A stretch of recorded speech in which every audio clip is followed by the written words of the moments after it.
கேள்வி பார்வையாளருக்கு வணக்கம். இந்த நேர்காணலில் நாம் சந்திக்க இருக்கும் சிறப்பு விருந்தினர் தமிழ் புலிகள் கட்சியின் மாநில செய்தி தொடர்பாளர் முத்துக்குமார் அவர்கள். சார் வணக்கம்.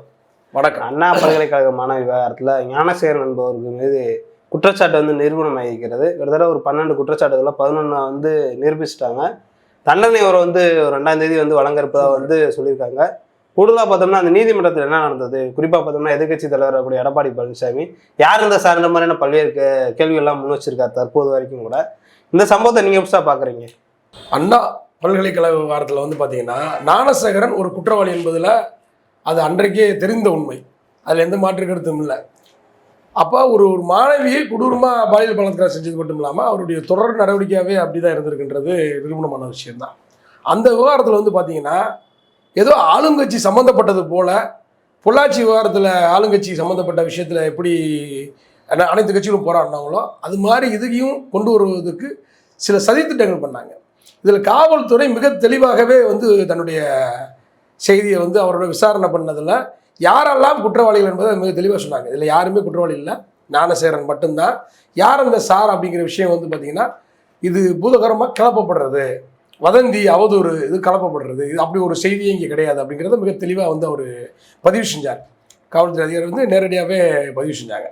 நம்ம என்ன கேட்குறோம்னா, யார் அந்த சார்னு ஊடகங்கள்கிட்டையும் மக்கள்கிட்டையும் நீங்கள் பேசுகிறத விட்டுட்டு எடப்பாடி பழனிசாமி அவர்களை தான் நான் கேட்குறேன். நேரடியாக நீதிமன்றத்தில் இவருடைய வழக்கறிஞர்கள் பிரிவு இருக்குல்ல, இந்த வழக்கறிஞர் பிரிவு மூலமாக நீதிமன்றத்தில் ஞானசேகரன் மீது அந்த ஞானசேகரன் மீது கூடுதலாக இன்னும் குற்றவாளிகள் இருக்காங்க, அந்த குற்றவாளி உண்மை குற்றவாளி தெரிய வரணும் அப்படிங்கிற நீதிமன்றத்தில் நீங்கள் தாக்கல் பண்ண வேண்டியதானே? ஏன் மக்கள்கிட்ட அவதூறு பரப்புறீங்க? ஏன் நீங்கள் இந்த விஷயத்தை டைவர்ட் பண்ணுறீங்க? அதாவது திமுக அரசு மீது ஒரு கெட்ட பேர் வரணுன்றதுக்காகவே காலகாலமாக நீங்கள் செஞ்சுக்கிட்டு இருக்க வேலை தான் இது. அது எம்ஜிஆர் காலத்திலேருந்து தொடர்ந்து நீங்கள் செஞ்சுக்கிட்டு இருக்க வேலையை மறுபடியும் ஏன் செய்கிறீங்கன்னு நம்ம கேட்குறோம். நேரடியாக நீதிமன்றத்தில் ஒரு பெட்டிஷன் கேவியட் போடலாம். ஞானசேகரன் மீது எங்களுக்கு ஒரு சந்தேகம் இருக்குது ஊடகம் மூலம். ஏன்னா ஊடகத்தில் வர செய்தியை வச்சு நீங்கள் பேசுனீங்கன்னா அது நீதிமன்றத்தில் ஏற்றுக்கொள்ளப்படாது, நீதிபதிகள் ஏற்றுக்கொள்ள மாட்டாங்க. ஏன் பெண் நீதிபதிக்கு தெரியாதா? ஊடகம்னா எல்லாமே உண்மையாக இருக்குன்றது அதுதான் விஷயம். அப்போ ஊடகத்திலேயோ அல்லது யாரோ ஒரு ஆள், இப்போ இந்த யூடியூபர்ஸ் நிறைய பேர் இருக்காங்க, அந்த சாட்டை துருவன் போன்ற சில ஒரு ஆர்எஸ்எஸ் கைக்கூலிகள் இருக்காங்கல்ல, சீமான் போன்ற ஆர்எஸ்எஸ் கைக்கூலி என்ன செய்கிறாங்கன்னா ஒரு திமுக அரசு மீது ஒரு அவப்பெயர் ஏற்படுத்துவதற்காக ஏதாவது ஒரு பேரை சொல்லிடுறது, ஏதாவது ஒரு வார்த்தையை போய் இப்போ வரணும் இல்லை. பொள்ளாச்சி விவகாரத்தில் பார்த்தீங்கன்னா நீதிமன்றம் யார் குற்றவாளிகள்னு தீர்ப்பு சொல்லிச்சு. இவர் குற்றம் செய்த எல்லாருமே குற்றவாளிகள்னு தீர்ப்பு சொல்லிச்சு. அவங்களுக்கு ஆயுள் தண்டனை கொடுக்கப்பட்டது. அவங்க யாருன்னு பார்த்தீங்கன்னா எல்லாருமே அதிமுக நேரடி தொடர்புள்ளவர்கள். இப்போ ஞானசேகரன் அதிமுக நேரடி தொடர்புள்ளவர் கிடையாது. ஞானசேகரன் இப்போ ஒரு அமைச்சர்கிட்ட போய் போட்டோ எடுக்கிறது நேரடி தொடர்பு கிடையாது. அமைச்சரோட யாருனாலும் போட்டோ, எந்த அமைச்சரோடய யாருனாலும் போட்டோ எடுக்கலாம். ஒரு திமுகவுடைய முக்கிய நிர்வாகிகளோட யாராலும், ஏன் முதல்வரோடய போய் போட்டோ எடுக்கலாம், ரஜினிகாந்தோட போட்டோ எடுக்கலாம், நடிகர்களோட போட்டோ எடுக்கலாம். இது ஆனால் இந்த ஒரு போட்டோ மட்டும் வச்சுக்கிட்டு இதில் மா சுப்பிரமணியன் அவர்களை இழுக்கும் விதமாக சில நபர்கள் குறிப்பாக எதிர்கட்சிகள் அரசியல் பண்ணாங்க. அப்போ இதெல்லாம் நம்ம என்ன கேட்குறோம்னா, நேரடியாக நீங்கள் நீதிமன்றத்தில் இந்த குற்றச்சாட்டை வைக்க வேண்டியதானே? நீதிமன்றத்தில் இந்த குற்றச்சாட்டை வைக்க மக்கள் மத்தியில் ஏன் இந்த பரப்பிக்கிட்டு இருக்கீங்க? அப்போ நீதிமன்றத்தில் உங்கள் வழக்கறிஞர்கள் எதுவும் பேசாமல், நீதிமன்றத்தில் போராடாமல் நீங்கள் மக்கள் மன்றத்தில் அவதூறு மட்டும் பரப்பிக்கிட்டு இருக்கீங்க. அப்போ எந்த நோக்கத்துக்கு அவதூறு பரப்புறீங்க? இதில் நீங்கள் அரசியல் செய்கிறீங்க. இப்போ பார் நாகராஜுக்கு நேரடியாக அதிமுக தொடர்பு கட்சி பொறுப்பாளர். அப்போ அதிமுகவுடைய பொறுப்பாளர் இருந்தவங்க பொள்ளாச்சி ஜெயராமனுடைய மகனுக்கு நெருக்கமாக இருந்தவங்க நிறைய எடப்பாடி பழனிசாமி அவர்கள் இருக்க இந்த கேள்வி நம்ம எழுப்புவோம். எடப்பாடி பழனிசாமி அவர்கள் பொள்ளாச்சி ஜெயராமனுடைய மகனுக்கு என்ன தொடர்பு இருக்குன்னு வெளிப்படையாக பேச தயாரா? பொள்ளாச்சி ஜெயராமன் விஷயம் பேசணும். ஏன்னா யாராக இருந்தாலும் இப்போ முதல்வர் எப்படி நடவடிக்கை எடுக்கிறாரு, அவன் திமுக ஆதரவாக இருந்தாலும் சரி, எவனாக இருந்தாலும் சரி, சட்டப்படி நடவடிக்கை எடுக்கப்படும்னு சொன்னார். யாராக இருந்தாலும் நடவடிக்கை எடுக்கணும் முதல்வர் சொன்னார்ல, அது மாதிரி நீங்கள் செயல்படுங்க பார்ப்போம். நீங்கள் அதன்படி பொள்ளாச்சி ஜெயராமன் இது விசாரணை உட்படுத்தணும்னு சொல்லுங்க பார்ப்போம். பொள்ளாச்சி ஜெயராமனுடைய பொறுப்பை பறிச்சிருங்க. இந்த வழக்கை நீங்கள் முடிக்காமல் வரக்கூடாது அப்படின்னு சொல்லுங்கள். இந்த வழக்கை முடிக்காமல் நீங்கள் கட்சி பொறுப்பில் நீடிக்கூடாதுன்னு சொல்லுங்கள். இது சொல்வதற்கு துணிச்சல் இருக்கா? நம்ம என்ன கேட்குறோம்னா, இதை வைத்து இதை நியாயப்படுத்த முடியாது, இதை வைத்து இதை நியாயப்படுத்த முடியாது. இரண்டுமே தண்டிக்கப்பட வேண்டிய விஷயம் தான். நீதிமன்றத்தில் நேரடியாக இன்றைக்கி பார்த்தீங்கன்னா நீதிபதி ராஜலட்சுமி அவர்கள் 11 குற்றச்சாட்டுகள் நிரூபணமாயிருக்கு அப்படின்னு சொல்லியிருக்காங்க. கடுமையான தண்டனை தான் கிடைக்க போகுது. இன்றைக்கி ஞானசேகரன் கெஞ்சினான், இன்றைக்கி சொல்கிறாங்க எனக்கு பிள்ளைங்க இருக்குது, 8 வயது 8ஆம் வகுப்பு படிக்கக்கூடிய பெண் குழந்தை இருக்குது, தாயார் இருக்காங்க, அப்பா இருக்கு, அப்பா இல்லை, இந்த மாதிரி செய்திகளை இன்றைக்கி நீதிமன்றத்தில் பதிவு செய்யலாம். இந்த அயோக்கியம் இது தன்னுக்கு ஒரு பெண் குழந்தை இருக்கிறத முன்னாடி நினைச்சிடக்கூடாதா? அப்போ இது கொஞ்சம் கூட இறக்க காட்டலை. இன்னும் சொல்ல போனால் தமிழ்நாடு அரசு மிக தெளிவாக தமிழ்நாடு அரசு வழக்கறிஞர் மிக தெளிவாக ஜெயந்தி அவர்கள் வந்து பதிவு செஞ்சிருக்காங்க. நீதிபதியிட்டே இதை முறையிட்டு இருக்காங்க. குற்றவாளி ஞானசேகரனுக்கு எந்த விதத்திலையும் இரக்கமோ கருணையோ காட்டக்கூடாது. இதுதான் அரசோட ஸ்டாண்டு. அரசோட ஸ்டாண்டு இதுதான். இதுதான் முதல்வருடைய ஸ்டாண்டு. இதுதான் தமிழ்நாடு அரசுடைய ஸ்டாண்டு. இந்த ஸ்டாண்டை நம்ம வரவேற்கிறோம். இந்த ஸ்டாண்டை வரவேற்கிறோம். இதே போல பொள்ளாச்சி விவகாரத்தில் இப்போ இது உண்மையிலே பொள்ளாச்சி விவகாரத்தில் இப்போ வந்து பார்த்தீங்கன்னா இந்த வழக்கு இந்த பிரச்சனை நடந்து 12வது மாதம் இந்த பிரச்சனை நடந்துச்சு. இப்போ 5வது மாதம் நம்ம தீர்ப்பை நோக்கி பார்த்துட்ருக்கோம். ஆனால் உண்மையிலே பொள்ளாச்சி விவகாரத்தில் என்ன நடந்தது? முதலில் இவர்கள் வழக்கு பதிவு செய்தார்களா? பாதிக்கப்பட்ட பெண்களுடைய சகோதரர்கள் வந்து காவல்துறை போராடுக்கும் போது அந்த புகாரை ஏற்றுக்கொள்ளப்படலை. இந்த புகார் ஏற்றுக்கொள்ளப்படலை, மிரட்டப்பட்டார்கள். காவல்துறை அதிகாரிகளும் மிரட்டப்பட்டார்கள். எல்லாமே சாட்சி இருக்கு, நேரடி சாட்சி இருக்கு. காவல்துறை அதிகாரிகளே மிரட்டப்பட்டாங்க. காவல்துறை அதிகாரிகள் மிரட்டப்பட்டது மட்டும் இல்லாமல் வழக்கு பதிவு செய்ய மறுத்தாங்க. அதுக்கப்புறம் இந்த செய்தி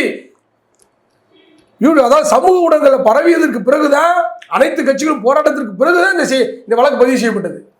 காவல்துறை வேறு வழியில் வழக்கு பதிவு செய்யப்பட்டது. அதுக்கப்புறம் சிபிஐ விசாரணை நடந்து அது 2019 நடந்தது. 2019க்கு அப்புறம் 2025 தான் இன்னைக்கு வந்து தண்டனை கிடைக்கப்பட்டிருக்கு. ஆனால் நம்முடைய முதல்வர் அவர்கள் வந்து இதில் முன்னாடியே சொல்லியிருக்காரு. அவர் தெளிவாக பேசுகிறார்.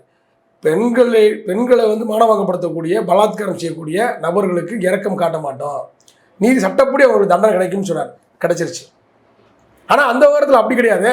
எடப்பாடி பழனிசாமி அவர்கள் நேரடியாக பாதுகாக்க முயற்சி பண்ணார். எஸ்பி வேலுமணி நேரடியாக பாதுகாக்க முயற்சி பண்ணார். நம்ம இந்த சாரு வந்து இந்த யார் அந்த சாருன்னு கேட்குறீங்களே, எஸ்பி வேலுமணி சார். எஸ்பி வேலுமணி சார் என்ன செய்ய போறீங்க? பொள்ளாச்சி ஜெயராமன் சாரை நீங்கள் என்ன செய்ய போறீங்க? இவர்கள் ஏன் அவங்களுக்கு ஆதரவாக இருந்தாங்க? பாரநாராயணன் போன்ற அந்த நபர்கள் குற்றவாளிகளுக்கு ஏன் ஆதரவாக இருந்தாங்க? பொள்ளாச்சி விவகாரத்தில் நக்கீரன் மிக தெளிவாக அந்த செய்தியை புலனாய்வு செய்து வெளியிட்டது.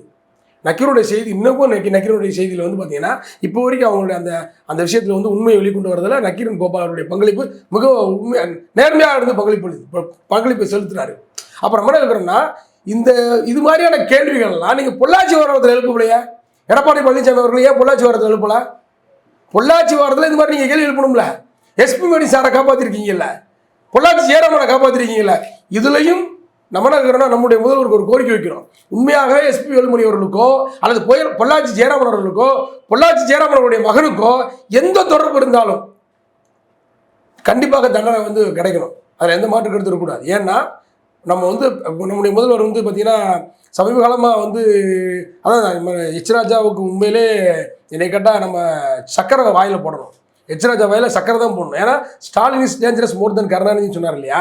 உண்மையிலே இவர் வந்து ஆபத்தானதாக தான் இருக்கார். இந்த விவகாரங்களில் பெண்களுக்கு எதிராக பாலியல் பலாத்காரம் செய்யக்கூடிய அயோக்கியர்களுக்கு எதிராக, இந்த 3% எதிராக எப்பயுமே இவர் ஆபத்தான நபராக தான் இருக்கார் தமிழ்நாட்டில். அதனால் இவர்கள் வந்து அவருடைய அடிவருடிகள் இருப்பாங்கல்ல, இந்த 3% அடிவருடிகள் இருப்பாங்கல்ல, அவங்க தான் இப்படி ஒரு அவதூறம் பண்ணப்படுது. யார் அந்த சார்? எப்படியாவது முதல்வருக்கு ஒரு கெட்ட பேர் ஆக்கணும். குறைந்த நாட்களில் வழக்கம் முடிச்சிருக்காங்க. அதை பற்றி நான் பாராட்டவே மாட்டாங்க. இப்போ ஒன்றும் இல்லை, பொள்ளாச்சி வழக்கு தீர்ப்பாச்சு.